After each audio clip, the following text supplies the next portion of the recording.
Halo, saya Dina Nur Kamila dari majalah Ombudsman Indonesia. Masih dalam kasus mengenai pencabulan anak. Kemarin saya sudah mewawancarai dari pandangan hukum. Sekarang saya sudah bersama dengan salah satu dosen dari Universitas Nahdlatul Ulama Indonesia, yaitu Bapak Amsar Dulmanan, di mana beliau akan memberikan statement dalam pandangan sosial. Langsung saja kita sapa.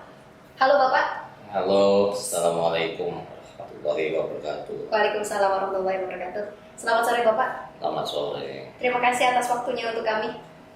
Ya. Bapak, sedikit saya bercerita mengenai kronologi kasus pencabulan anak ini. Jadi awalnya kasus pencabulan anak ini adalah kasus predator, di mana ada seorang anak kecil berusia 6 tahun sedang menunggu ayah dan abangnya di dalam masjid. Tiba-tiba ayah dan abangnya ini mengetahui bahwa anaknya ini sudah tidak berada di dalam masjid. Setelah dicari, terdapat melihat langsung ayah dan abangnya ini, ternyata anaknya ini berada di dalam toilet bersama orang dewasa berjenis kelamin yang sama dalam keadaan telanjang. Dengan spontan ayah dan abangnya memukul si pelaku ini. Lalu kemudian singkat cerita, si pelaku ini dilaporkan ke polisi lalu dipenjara. Beberapa hari kemudian si pelaku meninggal dunia. Nah, setelah si pelaku meninggal dunia, kasus ini berubah menjadi kasus persekusi atas pernyataan meninggalnya ini karena dipukul oleh ayah dan abangnya dari si korban pencabulan ini. Nah, dari kejadian ini, dua kasus yang berubah. Bagaimana pandangan Bapak dari pandangan sosial melihat kasus ini? Ya, sederhana, yang namanya orang tua itu selalu memihak pada anaknya. Keluarga apapun harus melindungi anaknya dalam situasi apapun. Itu sama saja negara harus melindungi warga negaranya. Nah, proses predator atau pencabulan terhadap anak kecil dan itu dilakukan di masjid, itu satu juga secara etika sosial juga akan meluluhkan sistem moral dan sistem norma yang ada. Maka wajar kalau orang tua tersebut langsung memukuli si pelaku, apalagi korbannya adalah anaknya sendiri yang sesungguhnya dia merasa aman di dalam masjid menunggu kakaknya dan bapaknya dalam menjalankan tugas sholat. Itu harus kita lihat di situ. Jadi proses pemukulannya itu secara spontan dan tidak direncanakan, itu merupakan emosi dari rasa kepemilikan orang tua atau kakak terhadap adik dan anak. Berarti ini bisa menjadi pressure dari hakim ya Pak? Ya, sebetulnya prosesi pengadilan atau prosesi hukum itu harus dilihat kesalahan awal. Kalau kesalahan awal di sidang, lalu dia masuk penjara, sudah keputusan tetap belum yang si pelaku ini? Si pelaku sudah diikat belum dalam proses pengadilan sebagai tersangka? Sudah. Sudah berapa tahun dia dapat? 2 tahun. 2 tahun. Nah, proses 2 tahun itu biasa kalau sudah masuk ke penjara, pemerkosaan, pencabulan. Oh maaf, dari si pelaku pencabulan ini? Iya. Baru beberapa hari? Baru proses verbal. Nah, kalau proses verbal itu dimasukkan ke penjara, yang harus disidik adalah dia mungkin dimasukkan ke kamar yang di kamar itu tidak sendiri tapi banyak orang. Dan istilahnya sudah ada istilah ketentuan tidak tercatat setiap pelaku itu kalau sudah di ruang penjara itu biasanya dipukuli lagi sama mereka-mereka yang ada di dalam penjara. Karena cara kesalahannya adalah masalah perzinahan dan pencabulan terhadap keluarga. Jadi mereka empatinya di situ, makanya kematian di dalam penjara itu nggak bisa lagi diproses sewenang-wenang, lalu dijatuhkan hukuman terhadap orang tua dan kakak yang memukuli di masjid. Itu harus diteliti ulang, terutama para pengacara dan para jaksa penuntutnya, sama hakim yang menetapkan si bapak dan si kakaknya itu mendapat hukuman 2 tahun itu. Itu pasti ada sesuatu yang salah, dan secara prinsip hukum harus diperlakukan si bapak dan kakaknya ini secara adil, dan dia bisa mengajukan pra peradilan tentang proses hukum tersebut. Memang kami sudah ada beberapa novum bahwa ternyata si pelaku ini pernah dipukuli di dalam selnya. Gitu. Apakah ini menjadi salah satu novum yang kuat? Ya sebetulnya pengadilan gegabah, gitu. Prosesi pemukulan massa itu tidak bisa dikenakan, apalagi ditujukan kepada si bapak dan si kakak yang tahu keluarganya itu dicabuli. Itu secara emosi merupakan spontanitas dari rasa kepemilikan. Dan itu yang harus disidik, bukan lagi urusan pemukulannya, lalu kenapa dia meninggal di penjara 5 hari setelah di penjara.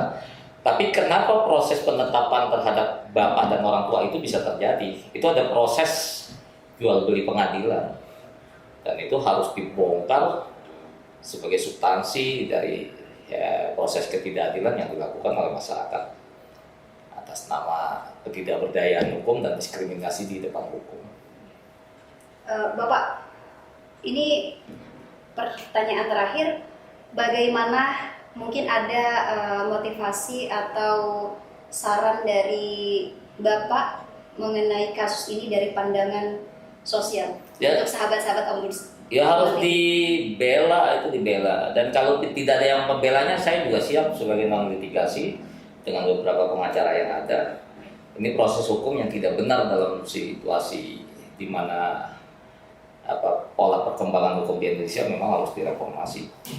Karena satu itu, dua, kalau kita meletakkan sistem nilai di mana sebuah kejadian terjadi lalu di depan orang tuanya, di depan kakaknya, dan itu di tempat yang sangat sakral, yaitu rumah ibadah, itu sudah merupakan satu akumulasi dari sistem nilai yang dicederai oleh si pelaku, dan siapapun pasti marah di situ.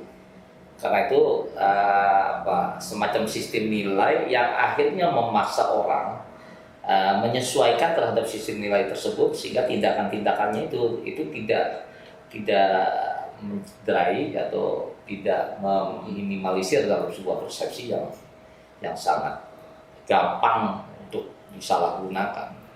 Itu sudah proses sistem nilai dalam tradisi-tradisi sosial itu sakral, gitu kan. Tidak semua orang bisa sembarangan di tempat tersebut, gitu. Kalau tidak ya dia harus keluar aja, bawa si anak kemana gitu. Nah, makanya kejadiannya wajar kalau memang dipukuli oleh bapaknya, oleh kakaknya, dan oleh siapa saja yang tahu, terutama para pengurus masjid tersebut. Lalu di penjara juga dia juga menjadi bulan-bulanan bagi teman-teman yang ada di dalam, karena mereka juga khawatir keluarganya akan dilakukan hal yang sama. Jadi itu sebenarnya rasa kepemilikan dengan asumsi-asumsi untuk membela dengan tindakan spontanitas, dan itu tidak bisa dijadikan semacam bukti hukum. Gitu. Itu masih, kalau dalam teori sosial dia masih video, masih samar. Makanya itu yang harus disidik adalah jaksa penuntutnya harus tanya ulang, lalu pengacaranya juga ditanya ulang, sama hakim yang menetapkan keputusan 2 tahun untuk si bapak dan kakaknya itu. Itu merupakan satu proses ketidakadilan dalam proses hukum yang berlaku. Berarti kasus ini memang harus dilanjutkan layak dan harus perlu sampai ke ombudsman. Yeah. Merupakan kalau perlu juga seluruh pola-pola komisioner yang menangani terhadap anak-anak, ya, artinya di situ kan ada proses pencabulan anak. Gitu. Itu istilahnya Komnas Anak juga harus berbicara, terus juga pembelaan terhadap yang teraniaya, orang yang punya anak justru yang dihakimi. Itu kan sudah merupakan sebuah realitas hukum yang sesungguhnya harus dipertanyakan dan dipertanyakan terus. Ini juga alasan kami dari sahabat-sahabat Ombudsman ini ingin sekali ikut serta memproses, maksudnya mengikut kasus ini, karena di sini sangat kita sadari bahwa kasus ini ada kelanjutan keluarga yang harus diperjuangkan, maksudnya ada masa depan anak yang harus dilanjutkan. Oh iya, banyak secara psikologis itu kan trauma si anak. Terus kedua, si orang tua, kakaknya itu melihat masa depan adiknya, melihat masa depan anaknya, itu dengan sendirinya harapan itu seperti apa, dan itu sudah masyarakat sudah tahu. Dengan sendirinya ada semacam bentukan psikologi sosial yang mau tidak mau memang harus dilindungi. Dan saya tidak merasa gini ya, prosesi hukum itu harus bisa dilacak secara rasional gitu. Apa saja yang memungkinkan hukum itu dimanipulasi ya dibongkar saja. Kalau perlu hakim-hakimnya sama penyidiknya itu dibawa ke komisi yudisial gitu.